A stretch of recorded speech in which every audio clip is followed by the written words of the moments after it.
मुंबईवरती कोणाचा डोळा तुम्हाला माहिती आहे? खास करून दोन व्यापाऱ्यांचा. नाही, ते तुमच्या मनातलं मला माहिती आहे, पण ते मी माईकवर नाही बोलू शकत. आजच एक जण येऊन गेला. आज काय योगायोग आहे मला कल्पना नाही. सामनामध्ये दोन बातम्या पाहिल्या.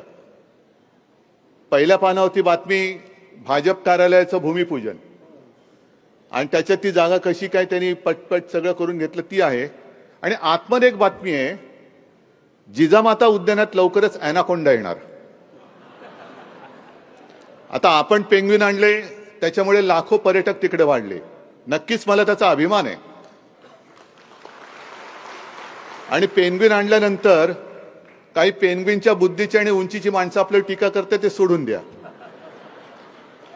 पण ॲनाकोंडा म्हणजे सगळं गिळणारा साप, आणि तो आज येऊन गेला इकडे, भूमिपूजन करून गेला. त्यानं मुंबई गिळायची. बरं, गिळणार ती गिळणार, तुला कशी गिळून देतो बघतो. नाही, तुझं पोट फाडून बाहेर आलं तर नावाचं नाही.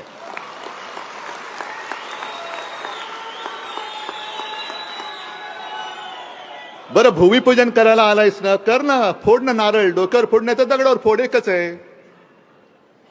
पण ते करताना सुद्धा घराण्याशावरती टीका. म्हणजे याचं कार्ट तिकडे क्रिकेट कंट्रोल बोर्डाचे अध्यक्ष झाले, ते त्याच्या क्रेडिटने झाले, मेरिटने झाले. आणि घराणेशाही कोणाची? ठाकरेंची. अरे उभा राहून दाखवू समोर. आणि मग त्या अब्दालीला मला सांगायचंय,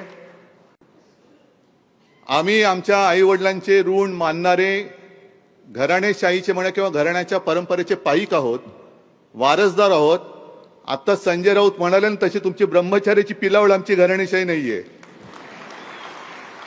तुमची ब्रह्मचार्याची पिलावळ आहे. एकेका ब्रह्मचार्याला 40-40 पोरं झाली कशी? आणि मग ब्रह्मचार्याला जर का 40 पोरं होत असतील तर मला ते तुकाराम महाराजांचा अभंग आठवला. आणि तीच परिस्थिती भाजपची झाली. गाढवही गेले आणि ब्रह्मचर्यही गेलं. आता तो अभंग जाऊन, जसं मी दसऱ्याच्या मेळाव्यात तुम्हाला सांगितलं होतं संदर्भ, तसा ह्याचा संदर्भ तुम्ही मुद्दामून शोधा. तुकाराम महाराज असं का म्हणाले?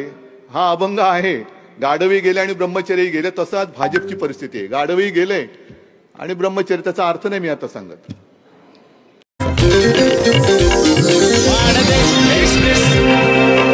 पाहत रहा मानदेश एक्सप्रेस.